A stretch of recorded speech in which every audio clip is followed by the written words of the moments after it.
क्या आपको मालूम है कि शिव जी के एक ऐसे भी अवतार हैं जिनको प्रसाद में शराब चढ़ता है?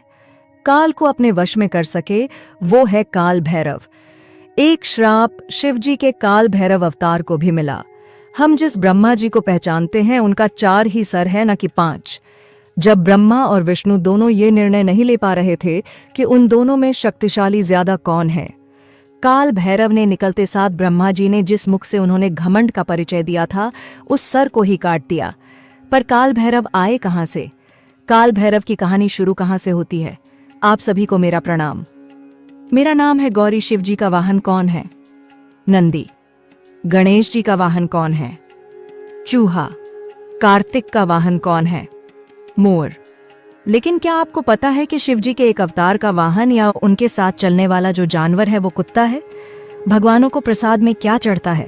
दूध चढ़ता है, मोदक चढ़ता है, जल चढ़ता है, धतूरा चढ़ता है, फूल पत्ती चढ़ती है।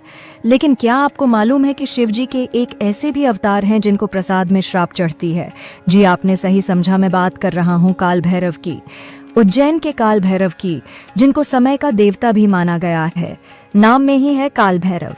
वो भैरव जो काल, काल का मतलब होता है समय, काल को अपने वश में कर सके वह है काल भैरव। पर काल भैरव आए कहां से? काल भैरव की कहानी शुरू कहां से होती है, ये समझने के लिए थोड़ा पीछे चलना पड़ेगा। असल में थोड़े से थोड़ा ज्यादा पीछे चलना पड़ेगा। उस समय जब ब्रह्मा और विष्णु दोनों ये निर्णय नहीं ले पा रहे थे कि उन दोनों में शक्तिशाली ज्यादा कौन है, और जब ये बहस चल ही रही थी तब अचानक से बीच में एक ज्योतिर्लिंग आई। ज्योतिर्लिंग नाम से समझिए एक बहुत ही लंबी, जिसकी ना कोई शुरुआत थी ना कोई अंत था, एक रोशनी की लाइन चली इनके बीच में, और शिव जी का आदेश आया। एक आकाशवाणी हुई कि जो इसका और छोर ढूंढ लेगा, ये नीचे कितने हैं और ये ऊपर कहाँ तक जा रहा है, जो यह ढूंढ लेगा वो ज्यादा शक्तिशाली है, उसका सामर्थ्य ज्यादा है। तुरंत इस कंपटीशन को जीतने के लिए ब्रह्मा जी हंस का रूप लेकर ऊपर की तरफ उड़े और विष्णु जी वराह अवतार लिए और जमीन खोदनी शुरू की, यह जानने के लिए कि यह जो ज्योति की प्रकाश का जो पुंज है उसका ऊपर और नीचे कहाँ है, और छोर नहीं मिल रहा था। बहुत ऊपर जाने के बाद ब्रह्मा जी को मिली केतकी, वही फूल केतकी, और ब्रह्मा जी ने केतकी को अपनी तरफ मिलाया। उसके ऊपर ब्रह्मा जी जा नहीं पा रहे तो केतकी को समझा बुझा के वह वापस आए जहां से यह पूरी दौड़ शुरू हुई थी, और वहां ऑलरेडी विष्णु जी खड़े हुए थे। ये मान के कि मैं इस प्रकाश पुंज का कोना नहीं ढूंढ पाया हूं, लेकिन आने के बाद ब्रह्मा जी ने बोला कि आप नहीं ढूंढ पाए मगर मैंने ढूंढ लिया है, और मैंने यह ढूंढ लिया है, इसका साक्ष्य, इसकी साक्षी है यह केतकी। केतकी ने भी हाँ में सर हिला दिया, ये मान के कि ब्रह्मा ज्यादा शक्तिशाली हैं, उनका सामर्थ्य ज्यादा है। विष्णु जी उनके सामने हार मान चुके थे, और उसी समय शिव जी आए, क्योंकि उस समय ब्रह्मा के होते थे 5 सर, और ब्रह्मा को हो गया था घमंड इस बात का कि उनका शौर्य, उनका नाम और उनकी शक्तियां विष्णु जी से ज्यादा है, जिसको प्रमाणित करने के लिए ब्रह्मा जी अब झूठ बोल चुके थे। उस समय शिव जी का एक अवतार निकला जिसका नाम था काल भैरव, और काल भैरव ने निकलते साथ ब्रह्मा जी ने जिस मुख से उन्होंने घमंड का परिचय दिया था उस सर को ही काट दिया, और इसीलिए आज हम जिस ब्रह्मा जी को पहचानते हैं उनका 4 ही सर है, ना कि 5। अब केतकी जिसने ब्रह्मा जी का साथ दिया था उसको श्राप मिला कि वो हमेशा सिर्फ और सिर्फ ब्रह्मा जी पर ही चढ़ाई जाएगी, कि वो फूल और किसी भगवान पर नहीं चढ़ाया जाता है। और उस दिन यह निर्णय हुआ कि आज के बाद किसी भी चीज का साक्षी सिर्फ अग्निदेव हो सकता है। इसीलिए आप और हम हमेशा सुनते हैं, जब भी कोई साक्षी करना होता है तो हम बोलते हैं अग्नि को साक्षी मानकर। अग्नि को साक्षी मानकर इसलिए क्योंकि अग्नि जो है वह आत्मा को जला नहीं सकती, वह अपवित्र नहीं हो सकती, बाकी चीजें अपवित्र हो सकती हैं, इसलिए हम कहते हैं अग्नि को साक्षी मानकर।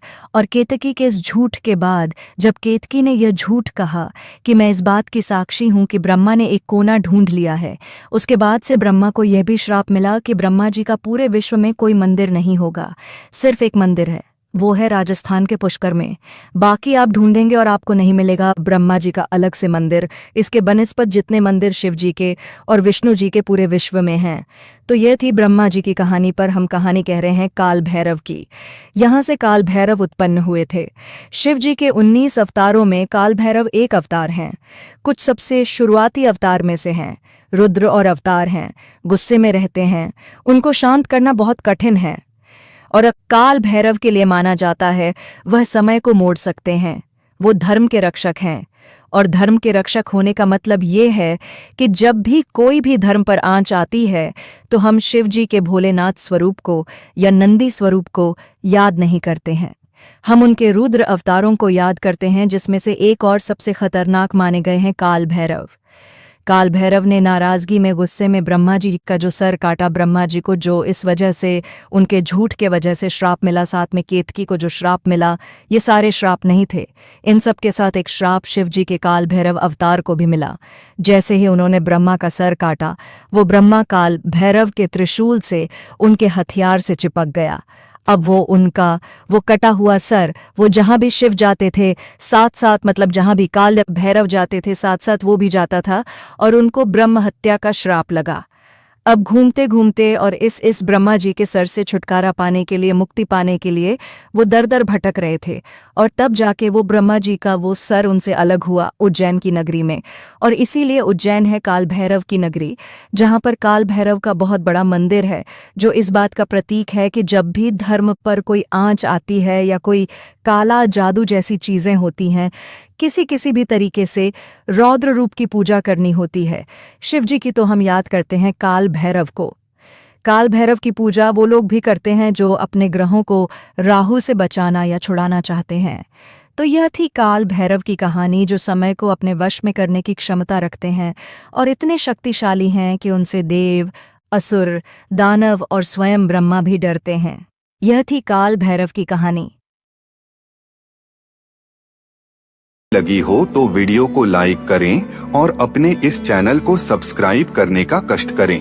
अगर आपने अपना प्रिय चैनल पहले से ही सब्सक्राइब कर रखा है तो इसके लिए हम हृदय की अनंत गहराइयों से आपका कोटि कोटि धन्यवाद करते हैं।